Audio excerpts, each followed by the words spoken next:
Hello students, welcome back to my channel. कैसे हो आप सब? उम्मीद करती हूँ बेटा सभी अच्छे होंगे और अपना ख्याल भी रख रहे होंगे। तो बेटा आज हम करने जा रहे हैं अपनी वर्कशीट नंबर 27। ठीक है, विज्ञान की आपकी ये वर्कशीट है, 4 तारीख की है और जैव परक्रम हमारा चैप्टर चला हुआ है जिसमें हम श्वसन में पढ़ रहे हैं। ठीक है, श्वसन परक्रम पढ़ रहे हैं जिसमें आज हम जानेंगे श्वसन परक्रम के अंदर जो श्वसन प्रणाली है उसको विस्तृत रूप से कार्यों के आधार पर 2 भागों में विभाजित किया गया है। ठीक है, तो उन 2 भागों में क्यों विभाजित किया गया और कैसे किया गया है।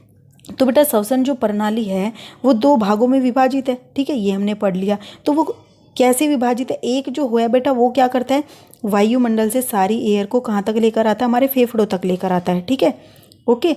और जो दूसरा पार्ट है बेटा, जो एयर हमारे फेफड़ों के अंदर आई उस एयर को क्या करना, मतलब कि शरीर के सभी भागों तक पहुँचाने के लिए गैसों का आदान प्रदान होता है। ठीक है, जो मतलब कि रक्त वाहिकाएं होती हैं जो लेकर जाती है सभी भागों तक, वो रक्त वाहिकाओं के बीच और जो एयर होती है उसके बीच, ठीक है, फेफड़ों में आदान प्रदान होता है गैसों का। ठीक है, तो ये मतलब कि 2 भागों में डिवाइड किया गया है। तो फर्स्ट के अंदर कौन कौन आता है, गुहिकाएं और नलियां को आपस में जोड़ने की प्रणाली को जो फुफ्फुस में वायु का संचलन करती है। ठीक है, तो इसके अंदर बेटा वो आती हैं, सारी गुहिकाएं आती हैं और नलियां आती हैं। ठीक है, जो आपस में जोड़ती हैं इस प्रणाली को, किससे, फुफ्फुस में। ठीक है, वायु का संचलन करने के लिए। तो अब इसके अंदर कौन कौन से भाग आ गए जो हमने कल पढ़े थे बेटा? एक तो पढ़ा था नाक। ठीक है, उसमें क्या करती है, वो वायु को गर्म करने का और फिल्टर करने का काम करती है।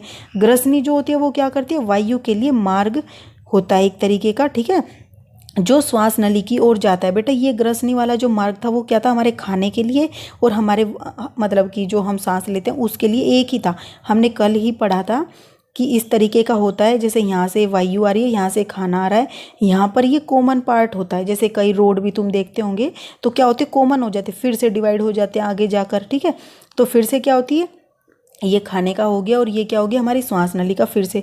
तो ये ग्रसनी होती है। फिर ये किससे जुड़ी होती है, श्वास नली से जुड़ी होती है। ठीक है, और श्वास नली की जो मतलब संरचना है वो उपास्थि से बना होता है, उपास्थि वल्य। ठीक है, मतलब इस तरीके के वल्याकार की होती है जो इसको संरचना प्रदान करती है और साथ ही श्वास नली को खुला रखती है, क्योंकि जब इसमें से एयर बाहर जाती है तो ये पिचक सकती है। ठीक है, लेकिन अगर इस शेप की होगी तो फिर ये पिचकेगी नहीं। ओके, ये उपास्थि का कार्य होता है। अब श्वास नली में श्लेष्मा के साथ सिलिया नामक, और क्या होता है बेटा, श्वास नली में श्लेष्मा के साथ सीलिया नामक महीन बाल भी होते हैं। एक तो बेटा नाक के अंदर थे छोटे छोटे बाल, दूसरा मतलब कि श्वास नली के अंदर भी होते हैं छोटे छोटे बाल जो क्या करते हैं, दोबारा से वायु को एक तरीके से छानने का कार्य करते हैं और उनको क्या बोला जाता है, सीलिया बोला जाता है। ठीक है, उन छोटे छोटे बालों को, बिल्कुल महीन से छोटे छोटे होते हैं जो वायु को फुफ्फुस तक पहुंचाने से पहले फिल्टर करते हैं। ठीक है, और फिर क्या आती है बेटा, श्वसनी आती है। ओके, श्वसनी क्या होती है, ग्रसनी अंत में इन 2 शाखाओं में विभाजित हो जाती है, ये फुफ्फुस में प्रवेश करती हैं। ठीक है, तो ये क्या करती है बेटा, जो फुफ्फुस धमनियां मतलब कि जो फेफड़ों में होती हैं। ठीक है, जैसे ये फेफड़ा है, ओके, और एक ये भी है। तो यहाँ से जो आ रही थी बेटा ये श्वास नली, ये आगे जाकर इस तरीके से डिवाइड हो जाती है। ठीक है, तो इनको क्या बोला गया, श्वसनी बोला गया। ये 2 हैं। ठीक है, 2 शाखाएं हैं, इनको 2 श्वसनी बोला गया जो फुफ्फुस में जाती हैं। ये हो गया बेटा हमारा एक पहले भाग के अंदर जो आ गया श्वसन प्रणाली के। दूसरा, वह प्रणाली जहाँ श्वसन गैसों का आदान प्रदान होता है। ठीक है, तो वो फुफ्फुस है, तो फुफ्फुस के अंदर होता है वो। अब इसके अंदर कौन कौन आते हैं, श्वसन श्वसनिकाएं आती हैं। ठीक है, जो बेटा अभी डिवाइड हुई थी 2 भागों में। ठीक है, ये श्वास नली थी, ये श्वसनी हो गई। अब ये श्वसनी क्या होती है बेटा, आगे फिर से डिवाइड होती है फेफड़ों के अंदर। ठीक है, तो ये क्या हो गई, श्वसनिकाएं हो गई।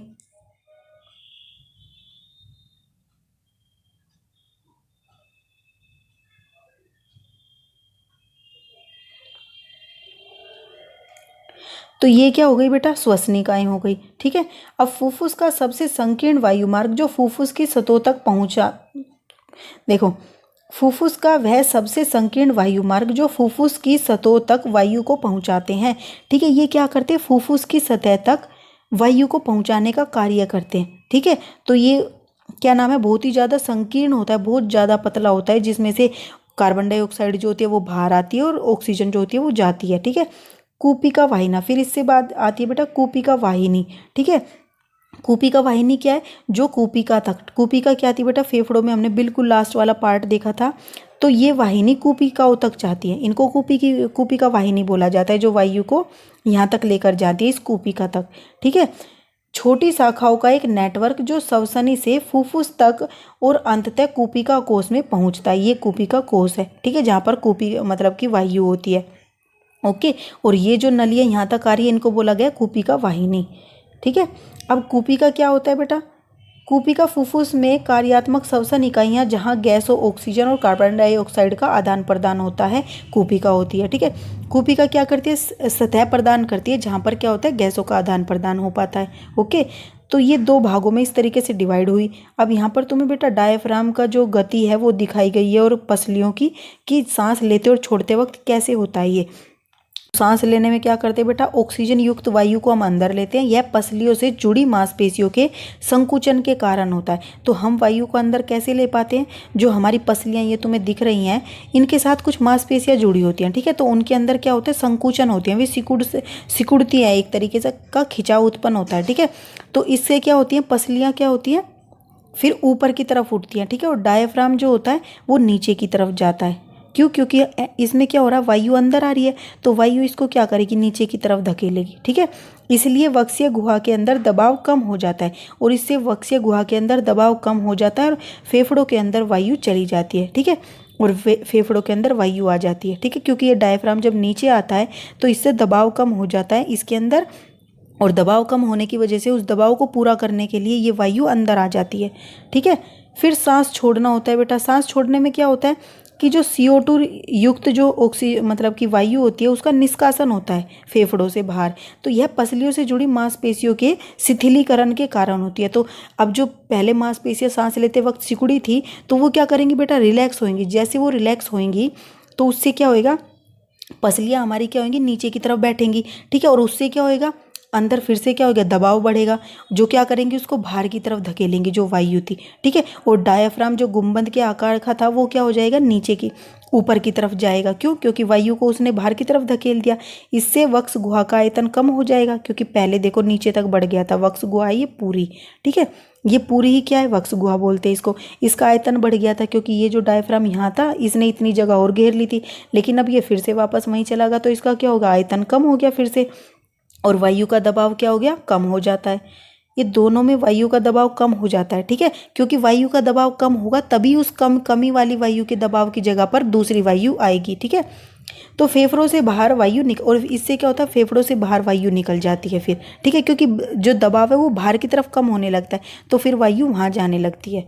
ओके, फिर उसके बाद बेटा आपको यहाँ पर दिखाया गया है जो एवियोली होती है हमारी, ठीक है। तो एवियोली और कोशिकाओं के बीच गैस का विनिमय कैसे होता है, ठीक है। तो ये एवियोली आपकी जहाँ पर क्या होती है? वायु होती है। यहाँ पर ये सतह प्रदान करती है जहाँ पर कार्बन डाइऑक्साइड जो वायु है वो जो ये तुम देख रहे हो श्वेत लाल रक्त कणिकाएं, इनमें से क्या हो रही है? बाहर जा रही है, ठीक है, विसरण की प्रक्रिया द्वारा। और यहाँ से ऑक्सीजन इनके अंदर आ रही है। ओके, और फिर यहाँ से क्या होएगा? ये ब्लड के साथ, ये ब्लड के अंदर है, इस ब्लड के साथ हमारे पूरे शरीर में चली जाएगी ऑक्सीजन। तो ये कैसे जा रही है बेटा? फुफ्फुस के अंदर कूपिका एक सतह उपलब्ध कराती है। तो ये फुफ्फुस थी जिसके अंदर क्या? कूपिका थी। कूपिका ने सतह उपलब्ध कराई जिससे गैसों का विनिमय हो सका। कूपिकाओं की भित्ति में रुधिर वाहिकाओं का जाल होता है। तो ये तुम रुधिर वाहिकाएं देख रहे होंगे बेटा, जिसमें ये क्या है? लाल रक्त कणिकाएं हैं, ठीक है। ये कोशिकाएं शरीर के कार्बन डाइऑक्साइड प्रचुर रुधिर कूपिकाओं में छोड़ती हैं। तो ये क्या करती हैं? ये कार्बन डाइऑक्साइड जो प्रचुर मात्रा में होती है जिस उसके अंदर रक्त के, उसको रुधिर कूपिकाओं में छोड़ देती है उस रक्त को। फिर वहाँ से क्या होती है? वो विसरण की प्रक्रिया द्वारा बाहर चली जाती है। ओके, जो कोशिका रुधिर वाहिका का रुधिर कूपिका वायु से ऑक्सीजन लेकर शरीर के सभी कोशिकाओं तक पहुँचता है। और जो कोशिका का रुधिर था वो फिर वहाँ से क्या लेता है?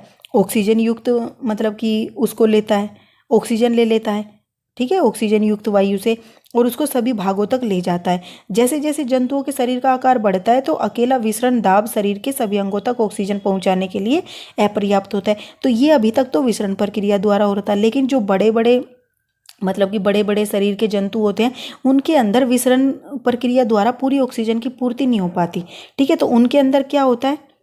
उनके अंदर उसकी दक्षता कम हो जाती है फुफ्फुस की वायु से श्वसन वर्णक ऑक्सीजन लेकर, ठीक है। तो उनमें क्या होता है? एक वर्णक होता है जो ऑक्सीजन को लेकर उन उत्तकों तक पहुंचते हैं जहां पर ऑक्सीजन की कमी होती है।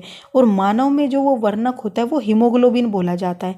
तो जो ऑक्सीजन के लिए उच्च बंधुता रखता है, मतलब कि इसमें ऑक्सीजन क्या होती है, जल्दी से घुल जाती है और यह वर्णक लाल रुधिर कणिकाओं में उपस्थित होता है। और ये वर्णक कहाँ पर उपस्थित होता है, लाल रुधिर कणिकाओं में होता है। ठीक है, तो ये थी आपकी वर्कशीट। अब कुछ क्वेश्चन कर लेते हैं बेटा इसके। तो बेटा फर्स्ट क्वेश्चन क्या है, उपास्थि वलय का क्या कार्य होता है।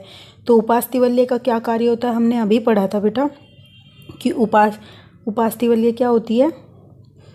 उपास्थि वलय का कार्य श्वास नली को संरचना प्रदान करना है और यह इसको सांस छोड़ते वक्त पिचकने से बचाता है। ठीक है, जब सांस छोड़ते हैं तो वो पिचक सकती है, जैसे गुब्बारे से जब हवा निकल जाती है तो वो पिचक जाता है, तो ये इसको पिचकने से बचाती है। इसकी इस तरीके की आकार होता है। ठीक है, उपास्थि का। अब दूसरा बेटा कि बहुकोशिकीय, बड़े बहुकोशिकीय जीवों में जैसे कि मनुष्य में ऑक्सीजन का परिवहन कैसे होता है। तो कैसे होता है बेटा, बड़े बहुकोशिकीय जीवों में जैसे कि मनुष्य में ऑक्सीजन की पूर्ति विसरण की प्रक्रिया द्वारा नहीं हो पाती, इसलिए ऑक्सीजन की पूर्ति सभी भागों तक करने के लिए उनके रक्त में एक श्वसन वर्णक पाया जाता है जिसका नाम क्या है, हीमोग्लोबिन। यह ऑक्सीजन के लिए उच्च बंधुता रखता है। ठीक है, उच्च बंधुता का मतलब कि इसमें जल्दी से घुल जाती है ये, जो ऑक्सीजन को उन ऊतकों तक पहुंचाता है जहां पर ऑक्सीजन की कमी होती है। ओके, तो आप ये लिखोगे इसके अंदर। थर्ड क्वेश्चन है बेटा, सांस लेने और सांस छोड़ने के दौरान डायाफ्राम की प्रक्रिया को समझाइए।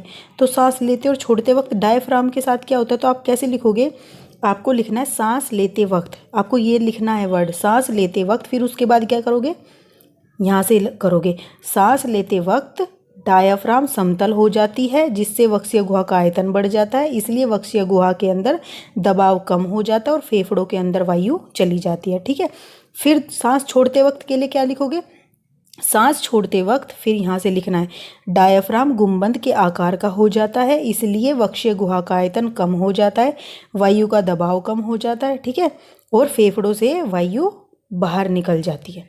ठीक है, इस तरीके से लिखना है आपको। ओके, तो ये आपका थर्ड क्वेश्चन हो जाएगा। उम्मीद करती हूँ बेटा आपको ये अच्छे से समझ आ गई होगी वर्कशीट। अपना जो नेक्स्ट टॉपिक होगा हम अपनी नेक्स्ट वीडियो में करेंगे, तो तब तक के लिए ऐसे ही हंसते रहिए, मुस्कुराते रहिए, पढ़ते रहिए और आगे बढ़ते रहिए। Thank you.